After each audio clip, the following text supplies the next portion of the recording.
All right, so in this video, we're gonna completely cover this whole entire car. This is for a buddy of mine who's been doing work through us for quite a while now, and he dropped the car off. Now, this car comes in price-wise half of what the BMW comes in. You know what the BMW comes in if you're members only, because I went over the pricing and exactly what the customer paid in that video.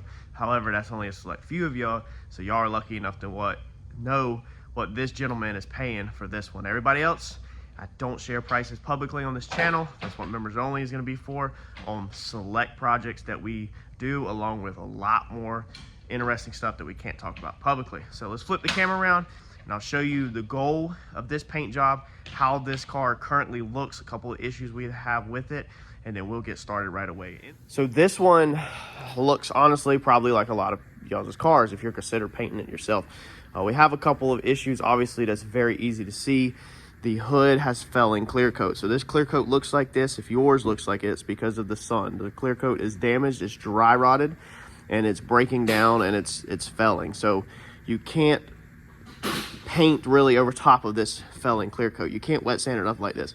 We need to sand this down. We're gonna use a 180 on this, sand it down to get rid of the felling white areas. Everything else has not felled, is still good. And then we'll put a 2K primer over this whole entire panel to bring it back to where we paint on top of. Same story with the deck lid. It's tremendously felling. It's pretty much the whole deck lid needs to go all the way to this corner. So we'll get this in primer. This one's felling. We'll get this whole piece in primer. And then on the, let's see here, the quarters. This quarter looks like it just has water spots. So these are water spots and dust. I don't even know where the dust come from. This quarter over here has felling primer, so we'll catch this in this. It's not really a body line, but it's a curve. We'll just do just the top hat. Again, if you watch the members only stuff, you know the budget that we're at on this thing, so we can't go crazy with it. This panel looks good. There's no felling clear coat. This panel looks good.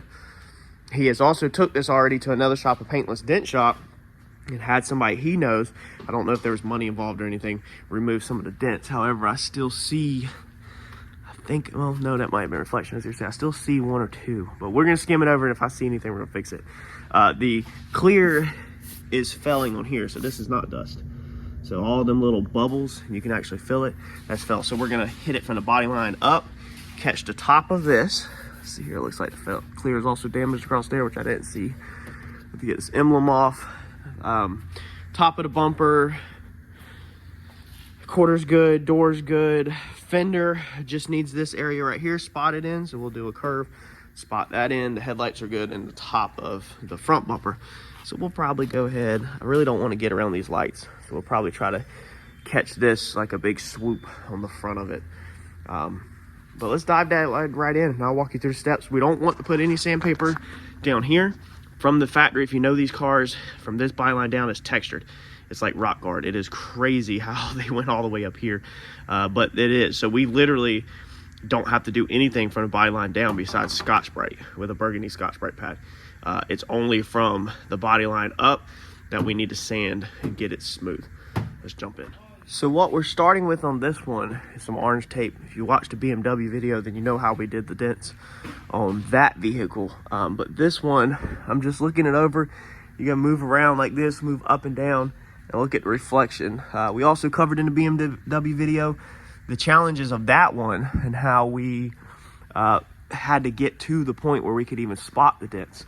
So I always like to do this before this car gets dust all over it, and before I can't see the reflection. If your car comes in primer, or you get a project in primer or bare metal or something like that, then you got to do blocking to find it with guide coat, and that's a whole nother thing. Normally I absolutely hate cars that are taken down to metal. I hate cars that are in primer that come in because of the challenges that it arises. Overall, this car is pretty decent. Let's see here, one more right there. Where did it go? Oh, maybe it wasn't. Maybe that was a reflection. Sometimes you got to move around to find them. I guess that was just a reflection. So looks like all I got is, I got some little ones here, there. I got like 2 or 3 tiny ones here, one there, and I got an imperfection in the quarter there. So that's good news for me, which I priced this thing not really having to address any dents or dings, but because of who this is for, I'm gonna give it my 100 and make sure, even though he's getting it extremely cheap, I'm gonna make sure that we give him a paint job that is worth twice what he is paying.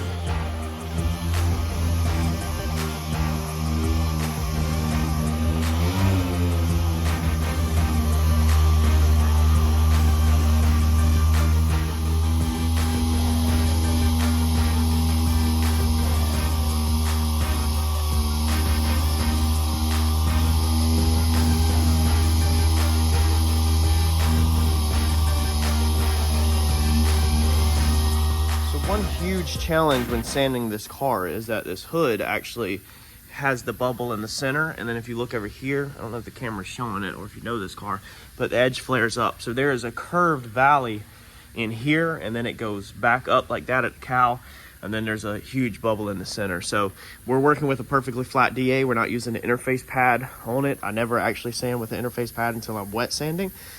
And so you got to be careful to make sure you're paying attention to where your DA is at and that you're not digging too severe of trenches. Now you're going to put some DA marks in this because of just the angles on it and everything, but we got to get this clear coat stripped off, and we don't want to hand block this clear coat off. That would be nuts. So just be careful with your DA if you're working in curves, not to dig in curves like this, okay, that you'll be able to see after paint. And then once we prime this hood, unfortunately, is going to be a hood that mostly 100% has to be hand blocked. I think I can get the DA from here forward, but then from here up, this all has to be 100% hand blocked every single step to keep the DA marks out of it. All right, so we got this thing, I think all 180'd out, trunk lid, quarter, top of bumper. Went ahead extra mile. I sold the customer on a job of just straight tape and not remove pretty much anything except for these Phillips screws on these lights. But again, I went the extra mile. We're going to pull the tail lights, that way we get a good job around all that stuff. And I wanted to pull that panel so we can get a really good job priming, and we don't have to worry about taping up these little lights and all that stuff. That way the panel itself can be actually 100% painted. Ed's got some music on in the background, so I'm gonna keep this fan going, so it might be a little noisy, but I don't wanna get a copyright. We had the 3 dents there, or 4, whatever it was. We sanded them out with 180 first. So take your DA, run some 180 over your dents, and then we slick them out with dolphin glaze. The dolphin glaze we use, it's going to be this U-Pole, UPO or UP0714. You can probably find it on eBay or Amazon. That's for your finishing putty, basically for minor dents. 90% of that will come off. There won't be nothing left but a little tiny bit inside where the dents are. I just slick it out big so that I make sure I get it in one hit. Where the badges were, he had already removed them. And so, or somebody at some time had removed them, and so there's a bunch of crap. Smooth them out, they'll get primed. I still have to pull the washer nozzles. Not sure if they're gonna break. I'd rather pull them and they break and he spends $20 replacing them rather than I tape them around them and do all this work and just have taped up washer nozzles. When you tape something like that, the clear coat is gonna crack and peel around that washer nozzle every single time later down the road. So we're not gonna do that to him. Rob, if you're watching this, you're just gonna have to buy new washer nozzles. If they break, buddy, I'm gonna try not to break them though. We're going to take the lights out, like I said, in the front. We've got all the nose cone 180'd out. We got the emblem off of that. Let's see here, what else? Probably need to, I don't know if I want to take these rubbers off or just tape them. We're not going to take the mirrors off. We're not going to break none of that stuff down. I didn't sell that. So that is an area that I do just tape. But dude, we're rock and rolling. It's after lunchtime, and this thing is getting closer and closer to primer. So this panel will be an extremely nice piece when we're done, because it will be painted all the way around, the bottoms, the tops, around the edges of the taillights, keyhole, inside there, everything. Nothing will have to be masked. Just scuff this thing up, prime these faces, and we'll be able to paint this whole thing. So I'm trying to deliver the best possible job I possibly can for the budget that it was sold at. He basically hit me with 2 numbers, said if we could keep it between there, and I told him that if he'll meet me on the high side of his budget, that I'll give him above and beyond on that if he can at least just get to the high side. So let me get this sanded out, and I think I'm gonna go ahead and maybe 320 the whole car and then move to primer, or we'll just move straight to primer and then we'll 320 the whole car with the primer. It really don't matter the direction you go. We do need a finish sand with 320. A lot of people are gonna argue 400 to 600. I don't finish sand with 400 to 600. I just don't do it, especially for a budget like this. There's no reason to be wet sanding and all that crazy stuff. BMW, if you, the couple of y'all that seen that, turned out amazing. Finished sanding with 320. All my jobs, I've been finishing sanding with 320 for 10 years plus. So no worries there at all. It'll look amazing whenever it's done. But I'll keep you updated on the steps. That way, if you're doing your project, this will kind of be a rough layout of the steps that we take to get this thing painted. All right, so we have this thing pretty much all 320'd out. Found an unexpected dent back there in the back bumper. Dude, I mean, that's good. Ed's been running around doing all the edges. So we get all of our edges with either Scotch-Brite or 320, whatever applies. Some of the areas that have dirt we didn't really get yet. Normally, we can kind of just wipe this stuff down and roll it straight into primer. However, we decided that on this one, we're gonna go ahead and stop and we're gonna wash it with Scotch-Brite soap and water, because there's so much freaking dust on it that if you don't go ahead and wash it, then you're having to just deal with wiping it down. So you're then burning up rags, and the rags that we use on these vehicles are not cheap. So we're gonna stop, Scotch-Brite, wash everything, get it in the booth, get it taped up, and get primer shot on it tomorrow, or we'll let it sit for a day. And then when we block our primer, we'll be washing the scuff in this thing. Got that thing in the booth. For the primer, we're using the Vitec 200 urethane primer surfacer. This is, some people ask me like what product I use or where I get it from. This is literally just the best bang for the buck local. So I don't care about brand name. I care about price, and I care that the product is decent. Okay, so sometimes I randomly check every 6 months or so and make sure that I'm still getting the best bang for the buck on the product. There are cheaper products of this that I don't use. I don't use necessarily super bottom of the shelf, but on primers, dude, as long as it's a high build primer, you're fine. Like it's not that big of a deal.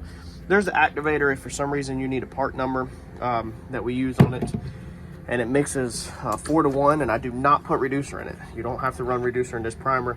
Make sure whatever primer you use, you read the data sheet, and that will tell you the mixing ratios, if it recommends primer or not, and all that stuff. We're gonna shoot this thing with the Harbor Freight green gun for the primer, and that's what I've been using recently for my primer.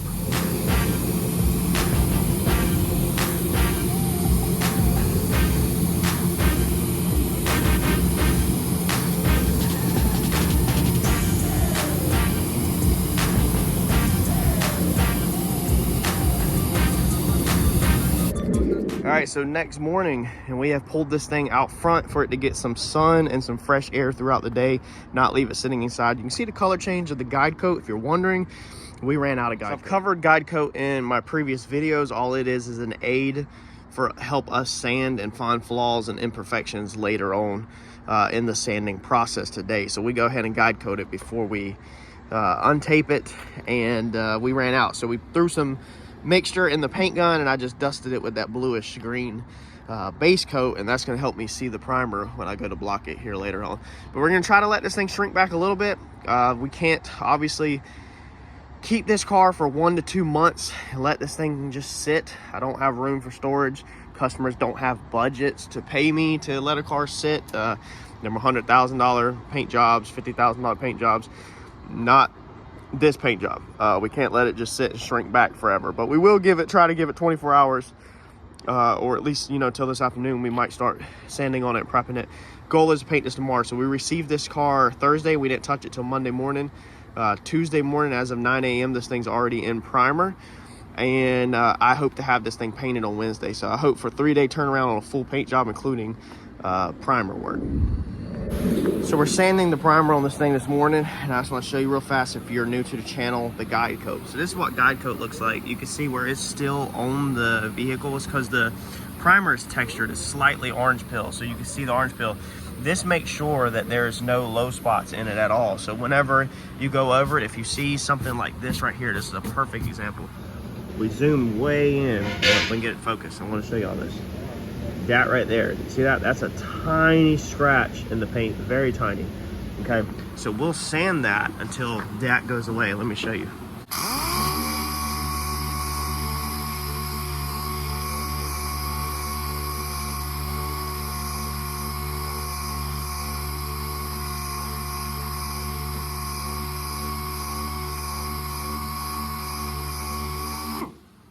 Okay, so now it's literally, there's one, let's see here, where is it?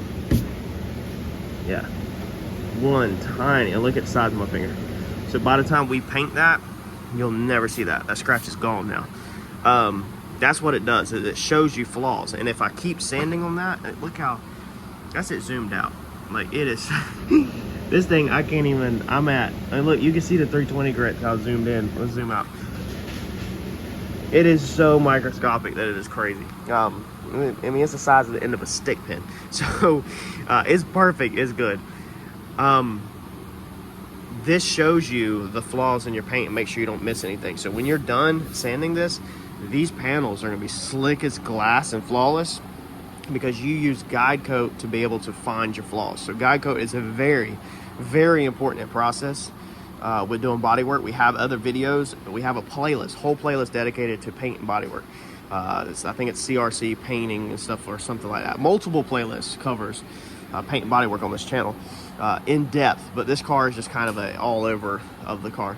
But when we're done, this thing will be flawless. You can also use your guide coat when you're doing your body work to find your lows. We went over that in the channel, highs and lows, and stuff like that. I'm gonna keep sanding, and man, this thing should look amazing when it's done. For anybody who's wondering, as I stated in the previous, real fast, we're finished sanding with 320. So the rest of the car has already been finished sanded with 320. All of these panels. So all we're doing is now going back over our primer with 320 and blending it into the rest of the panel, making sure that there's no lines like this. You got 100% get rid of your lines. All right, so we got this thing all taped up in here. We blocked the primer today, like I said, with 320. Hand blocked everything. We Scotch brighted it again with soap and water. So this car has now been washed twice. We loosened the mirrors up because we don't want to bridge the paint. So all we've done is come right here and loosen the mirrors up, the screws, but not take them off. So they're loose. They're up just enough where the paint can fall underneath them. And then we took our Scotch Brite and our sandpaper, you can see right there, and we went around underneath them the best we could, like that. That way, we're trying not to have paints bridging across this where it cracks, but we don't want to open these, take the mirrors off because A, I gotta put them on something else if I take them off, but B, these door panels are gonna be very brittle. This is a 94. So I don't want to touch anything on this car that I don't have to, that's gonna chance me breaking it. So far, the only thing we broke is the windshield washer nozzles, and I think anybody would agree that they'll take 2 broken windshield washer nozzles versus your nozzles being taped up on your hood. So that's definitely gonna lead to issues. We've back taped the whole underside of the hood, so when you lift the hood up, everything is sealed off. That way there's no tape or no paint floating up in there. And we went the extra step and took the headlight covers out. So the customer, when he dropped it off, he was very concerned about, or he pointed out that the little edges right here, when the headlights are flipped up, they were wore out right there, okay? So he wanted to make sure they get painted. So we seen that there was 4 screws on each side. We just took them out, and now we can ensure that we get these headlights covers all the way around 360, just like we're gonna get this all the way around 360. And we're not gonna get paint on his lights back here because the whole taillight panel is masked off. Tailpipe's masked off, wheels are covered up. I did take a screwdriver to these little chrome pieces and tried to turn them. They're Phillips heads. The big ones turn maybe a quarter turn and then they don't turn they don't want to turn no more. I'm not messing with them. It's not worth breaking something. So sometimes when especially if you're doing a customer car, attempt to take off what you can, but don't open a can of worms that you don't want to mess with. Because sometimes some customers would just not have the money to replace whatever you broke, and other customers just don't want to mess with it, you know, like especially if they're selling it or just getting rid of it, or they don't want to put a lot of time into it. So this goes back to the reason why we did the mirrors like we did. Can't pull the door handles, obviously, without taking door panels off. And again, this is a 94, so we don't want to mess with nothing. The customer didn't pay to have door handles pulled. He didn't even pay to have the mirrors undid, which I just go the extra mile. Anytime I can go the extra mile, I'm gonna go the extra mile. He didn't pay to have the covers taken off. I went ahead and took them off, you know, so it's just trying to do the right thing so that you can sleep at night knowing that you went above and beyond as much as you can. We're gonna wet the floor. It is something I'm gonna do on this one. We cleaned the booth out before we started painting. We're gonna try to keep this thing as clean as we can, so we're gonna wet the doors down, wet the floor down, and try to keep no dust. There's always gonna be a little bit of trash in my paint work because of cross flow. So all the air comes in this side of the booth, and it goes like that to the exhaust. That's the downside of a cross flow booth, which is downdraft, which is where you see the grates in the floor and the filters in the ceiling, and air comes straight down. And so it's pretty much always clean air, which in a shop environment like this, downdraft would actually probably be horrible because of all the dust outside. You can see the dust in the lights up there. I gotta fix this light, but we'll get through today. So let's wet the floor, and then let's mix up some paint. I'll show you all the color this thing's going, and we'll see how this thing turns out. This little thing should turn out very good. Another trick we did is we lifted the top up a little bit. I don't know how this top folds down. I didn't want to go down easy, so again, I don't mess with it. And we actually stuck a wire in here. So this is a wire right here, all right? So that is pushing the seal where I have a gap, so my paint can go all the way around the edge, because there's a rubber seal when you flip these tops back that's in there. And again, we don't want to disturb the rubber seal. We don't want to make leaks. We don't want to mess up clips or anything. So we just want to push that seal back. It's basically like roping in a seal for masking, old school trick. But we just spaced it off with a wire that I had laying around because I didn't have a rope that was that size. Masked the seal back, masked the top forward, and then taped everything together, and then plastic taped everything together again. So this joint right here has been taped 4 times to ensure that we get a good tape job. Same thing with this area back here. I always run, the yellow tape is 3M, so it's expensive 3M tape, where our orange tape is a little cheaper. We run the 3M to get our nice sharp line as much as we can, and then we'll cut our plastic, and then we tape our plastic to our 3M, and then I go the extra step of taping my tape that's stuck to the plastic again. So there's 2 bands of 2-inch tape, 3 inches total, to try our best to get this to seal. If I get paint on your windshield or your glass, I can get it off. If I get it on your rubbers, I can get it off. But if I get it on your top, there ain't no chance of getting it off. So we definitely don't want to get it on that. But this thing should be ready to go for some paint. Let's mix up some paint and roll. All right, so even if you're painting at your house, wet the floors. So you see my floors are wet. All of the doors are wet. The floors inside there are wet. Dad's wiping everything down with wax and grease remover now. Back before I had a paint booth, I did this for years. A lot of old school painters will tell you that they always wet their floors. Dust can't move if it's wet. That's just a fact. So wet your floors. All right, the factory color. This is the factory color of this car. We went right back. It's gonna be M8 that's inside the door jamb. My paint reduces 1-to-1. So this is a small car. I got a quart of paint, and we need 32 ounces of reducer. So we're gonna pour that in, mix that up, and that should get us the whole entire car. Might have a little bit left over. You always want a little bit of paint left over. That's what I have all this up here for. I use them as drop coats later on. You don't want to run out in the middle of a job. Base coat, you're okay. You can run across town, buy some more paint, but you definitely don't want to run out if you're doing like a single stage or on your clear coat or anything. And I just don't want to have to drive back across town. So always make sure that I should have enough. Now, before we lay this, this is a bluish, so it's going to be very transparent. We are going to lay a VAP seal. This is just a sealer, so it's a black sealer. That's going to be the color though. Almost got like greens and blues in it. But first, once Dad gets done cleaning it, sounds like it just got done, we'll tack it, and then we'll lay our sealer down. Our sealer is going to be a blackish sealer. The paint store said that it's not black, but it's pretty close to black. So I guess how they mix it back, their toners and stuff, is not true black, but it is really close to black. So that's what we're dropping first. That's going to ensure that this color is really even and really nice, and there's not any, when you pull it in the sun, you don't see any spots of where we did primer work or anything, because we're all going to start on one foundation, equal foundation. So Dad has wiped everything down with a wax and grease remover. You can use any generic wax and grease remover, and then I've come behind him and wiped everything down with a tack rag to make sure we don't have no dust on it. Again, we sold this job as a no cut, no buff job, so I want to do the best I can to make sure that I don't get trash all in the job, or I get the bare minimum. I want this job as clean as possible for the customer. So we take all the steps we can, and you can do the same thing at your house, in your garage, to try to get the best possible job.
All right, so this thing is done.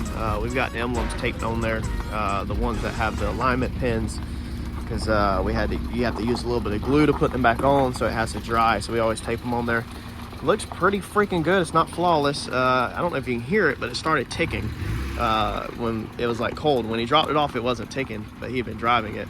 So it scared the crap out of us, because normally body shops get blamed for everything, even though we normally don't do anything wrong. Like, we try to be very careful. And so I messaged him, because me and Rob's been friends for a while, and I was like, dude, has this thing always had a lifter tick? I was like, because it didn't do it when you dropped it off. I was like, but now that it's cold, it has developed a lifter tick. And he was like, yeah, it's notorious for them cars and that engine. It's common with them. And I was like, thank God. I was like, because I was scared to death, because you don't want to tear up a customer's car, and we try our best to, make sure that we don't leave feet prints on the carpet, we don't leave nothing behind, and do the very best job that we can. But then when something like that happens, you're just like, crap, man. But he says it's notorious for these cars. This thing turned out amazing though.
Check this thing out. Like I said, it's not flawless, but it looks so freaking good. I like how the color flops. If somebody just spent a little bit of time wet sanding and buffing this thing, you'd be golden. But the thing is, like even now, Ed, the dust that's on it, just from us pulling it out, you don't see anything. Like the little imperfections that me and Eddie were seeing inside, like just pulling it around in the gravel and the little bit of dust that it stirred up, that settled all over the car, like you don't see nothing out here. This paint job looks flawless out here. But inside the shop, we can definitely see little flaws. But this job was only, I'm not gonna, if you're members only, you know that it's half of the BMW. So it's really low. Probably lower than it should be, honestly. For this has 3 coats of clear on it. That's Omni Clear. So it has a really good flat shine. It's not orange pilly. Back in the day, Rob actually had let me paint one of his cars. Back when I was learning, man, I'm self-taught. I've preached that 100 times, and it had a decent amount of orange peel, but I probably charged him like $500, maybe even $600, and it was red. Super expensive. I didn't know no better back then. But everybody local here in Wilmington just drug my name through the dirt over it. Because of it being orange pilly, even though it was like a $500 paint job, maybe $700. It was so freaking low. There's no way it was over $700 back then. Pretty sure it's $500 or $600. And they just didn't care. The people that seen it, he does cars and coffees and stuff, and the people that seen it just drug my name through the dirt, which is fine with me. It doesn't bother me because of the orange peel. And people that see your work out in public, they don't realize that sometimes the customer doesn't pay to get a high-end job. And now I understand the orange peel is not a situation. That's just being new to it. We're talking, man, 8 years ago, 10 years ago maybe. But we've definitely learned and progressed, and better techniques and stuff now, and we're still battling stuff and fighting stuff and learning, but we're lightning years away from where we was. So Rob is a unique customer of mine that I wanted to go above and beyond for this one, because this is the 3rd car that we have painted for him, and the other 2 cars people's drug my name through dirt over, and this one will probably if he goes to Cars and Coffee or something, this one, they'll probably have problems with this one. You know, it seems like that group of guys always has problems with every freaking thing, and nitpick just everything. And that's where you have to just have, you know, thick skin. And if you're going to do this stuff for a living, and you're going to do more budget stuff and not, you know, completely flawless, that you have to be okay with that, dude, because somebody's always going to nitpick your work or say you should have did something. But it was cool. I hope y'all enjoyed it, to show y'all exactly, you know, the whole process of this paint job and exactly how we did this one on the budget and still get really good results. Y'all smash the like button for me. Let me know what y'all think in the comment section. I'll catch y'all in the next video. Thanks, y'all.